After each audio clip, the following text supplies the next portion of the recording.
Ipagpapatuloy ngayong araw ng House Committee on Justice ang pagdinig sa impeachment complaints laban kay Vice President Sara Duterte. Kabilang po sa mga pinatawag ng komite si dating Senador Antonio Trillanes para tumistigo sa alegasyon ng umano'y hindi maipaliwanag na yaman ng bise. Ipinasumpi na rin si Ombudsman Boying Remulla para isumite ang kopya ng Statements of Assets, Liabilities, and Net Worth o SALN ng bise mula 2007 hanggang 2025. Inaasahan din ang testimonya ng Anti-Money Laundering Council para sa financial records ni VP Sara at ng kanyang asawang si Man Scarpio mula 2006 hanggang 2025.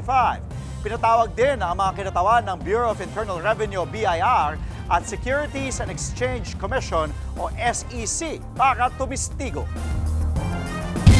At para po himayin at alamin ang mga dapat pang abangan sa pagdinig sa impeachment complaint laban kay VP Sara Duterte, makakapanayan po natin si Manila 3rd District Representative Joel Chua. Magandang umaga po sa inyo, Kong. Thanks for joining us.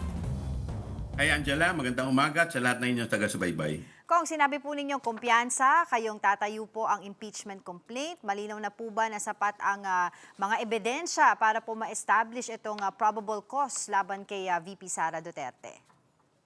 Una-una Angela, gusto ko lamang linawin, no? Ito po kasing probable cause, mababaw lamang ang usapin dito at ang tinitingnan namin mga members ng Committee on Justice. Hindi po porke na sinabi na meron ng probable cause, ibig sabihin ay guilty na. Kaya pagdating po sa determination ng probable cause, ibig sabihin lamang baka po ginawa. So, kung yun po ang magiging basihan natin, insofar as yung mga pinresenta ng mga testigo, ng mga dokumento, ay masasabi po natin na may basihan. Unless, of course, mamaya po ay dumating po ang ating Vice Presidente at magsumiti ng kanilang answer at kanilang mga ebidensya para po i-rebut ang lahat ng mga ebidensya at mga allegations po laban po sa kanya. Pero ito pong recent na notice of disallowance ng Commission on Audit or COA, ano po ang significance po nito this time around sa magiging pagdinig nyo po this afternoon? Ano? Sapat po ba ito na magpatunay na talagang possible na nagkaroon po ng misuse ng confidential funds si VP Sara? Ang COA naman po maglalabas po ng notice of disallowance kung may nakikita po silang problema sa paggamit. It's either hindi nagamit ng maayos o yung pondo ay hindi nila malaman kung paano nagamit at walang sapat na mga dokumento o ebidensya sa paggamit nito. Ang kada confidential fund po o kada pondo po sa gobyerno ay meron po yang mga certain na parameters o menu kung paano po ito gagamitin. So pag ikaw ay lumabas sa paggamit dito, po pwede ka pong issuehan ng audit observation memo at ito nga po susunod ay notice of disallowance. So ibig sabihin mali po yung paggamit o may problema sa paggamit ng pondo. Oo. Meron po kayong imbitasyon na ibinigay sa Ombudsman, maging kay Senator Antonio Trillanes. Ito po ba ay pauunlakan nila? Sila po ba ay dadalo ngayong investigasyon today? Inaasahan po namin ng pagdalo nila. Ang pagkakaalam ko po ay nagkumpirma po mismo ang ating ombudsman at si Senator Trillanes. Dito po kay former Senator Trillanes, ano po ba yung magiging importansya or significance ng kanyang magiging testimonya? Lalo pa po dito po sa inyong magiging investigasyon mamaya, ay wala naman po talaga mga probing questions to think paano po mapapatunayan na meron po siya mga direct knowledge doon sa unexplained wealth ng VP. Ang issue po kasi is unexplained wealth. Hindi naman po lingid sa ating kaalaman na matagal na may pinipresenta po ng mga bank records ang dating senador, si Senator Trillanes. At kaya nga po siya po ay inisyuhan ng subpoena upon motion po ni Congresswoman former Senator Laila de Lima.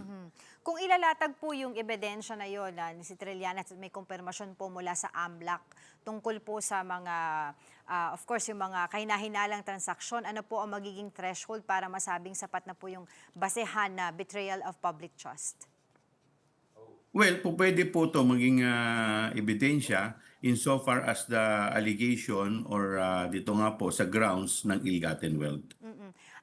Dito po sa usapin ng Salen, of course, ang depensa po ng Vice President, talagang bakit po kasama pa yung siya pa ay mayor sa Davao, tapos yung ganung taon, because kumbaga parang talagang masasabi natin na meron naman talagang pag-increase sa mga statement of assets and liabilities and network because nagkakaroon ng mga investments, inflation, yung mga ganun. So paano ito titignan ng komite sa konteksto po ng accountability?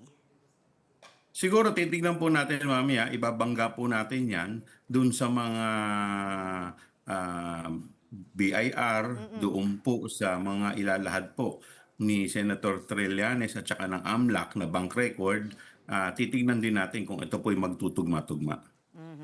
Okay, of course, kahapon po no, naglabas po ng pahayag si dating House Speaker Martin Romualdez tungkol nga po sa usapin ng flood control. Ano po ang reaction po ninyo doon po sa sinasabi niya na of course, hindi naman daw po nanggagaling lahat lang sa House of Representatives, merong sa Executive, at pinangalanan niya pa po si Senator Chis Escudero and Zaldico na maaari nga po may kinalaman dito sa flood control.